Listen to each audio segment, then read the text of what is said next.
హైదరాబాద్ మహానగరంలో గణేష్ నిమజ్జన ప్రక్రియ ప్రశాంతంగా ముగిసిందని పోలీస్ కమిషనర్ సివి ఆనంద్ తెలిపారు. గతంలో కంటే ఈ ఏడాది 3 గంటల ముందే నిమజ్జన ప్రక్రియ పూర్తి చేసినట్లు పేర్కొన్నారు. నిమజ్జనానికి సహకరించిన ఖైరతాబాద్ గణేష్ ఉత్సవ సమితితో పాటుగా ప్రతి ఒక్కరికి ధన్యవాదాలు తెలిపారు.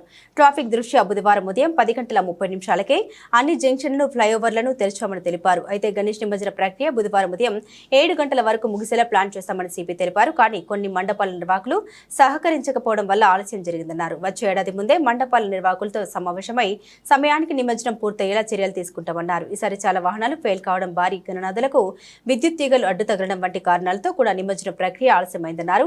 గత 10 రోజుల నుండి హుస్సేన్ సాగర్ లో 1,00,000కు పైగా గణనాథుల్ని నిమజ్జనం చేసినట్లు పేర్కొన్నారు. నిన్న ఒక్కరోజే సుమారు 20,000 దాకా నిమజ్జనం చేసినట్లు తెలిపారు. ఇక నిమజ్జన ప్రక్రియ బందోబస్తుకు 25,000 మంది విధుల్లో ఉన్నారని తెలిపారు. ఇందులో సిటీ నుండే 15,000 మంది పోలీసులు ఉన్నారని సివి ఆనంద్ పేర్కొన్నారు. నిమజ్జన కార్యక్రమం ఇప్పుడు కూడా పూర్తి కాలేదు, ఇంకా కొద్దిగా మిగిలి ఉంది. కానీ పోలీస్ బందోబస్తు పరంగా ఎప్పుడైతే మేము ట్రాఫిక్ రిలీజ్ చేస్తామో అప్పుడు బందోబస్తు ప్రజల కోసం పూర్తయిందని మేము భావిస్తాము. ఆ విధంగా చూస్తే ఈరోజు 10:30కు అన్ని జంక్షన్స్ కూడా మేము ఫ్రీ చేయగలిగాము. గత సంవత్సరంతో పోల్చుకుంటే దాదాపు 3 గంటల పొదుపు మేము చేయగలిగాము.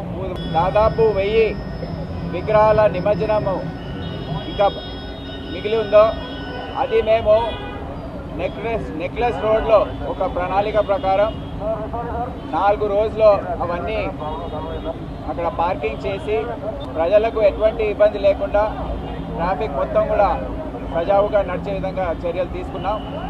అన్ని ఫ్లైఓవర్స్ కూడా ఓపెన్ చేశాము. అన్ని జంక్షన్స్లో కూడా ట్రాఫిక్ నడుస్తూ ఉంది. ఇప్పుడు traffic, law and order task force వాళ్ళందరూ కూడా ఎంతో కృషి చేసి అది కరెక్ట్ సమయానికి నిమజ్జనం అయ్యే విధంగా చర్యలు తీసుకున్నారు. ప్రణాళిక ప్రకారం సౌత్ జోన్లో మండప నిర్వాహకులు ఎస్పెక్ట్ వచ్చారు, వారి విగ్రహాల్ని తొందరగా తరలించారు. అందుకే రాత్రి 10:30 ప్రాంతంలో నయాపూల్ దాటింది లాస్ట్ విగ్రహం సౌత్ జోన్ నుండి. నేను మా అధికారులందరికీ, పోలీస్ ఆఫీసర్స్, సిటీ పోలీస్ చెందిన ఆఫీసర్స్, అదే కాకుండా బయట నుంచి వచ్చిన ఆఫీసర్స్, సిబ్బంది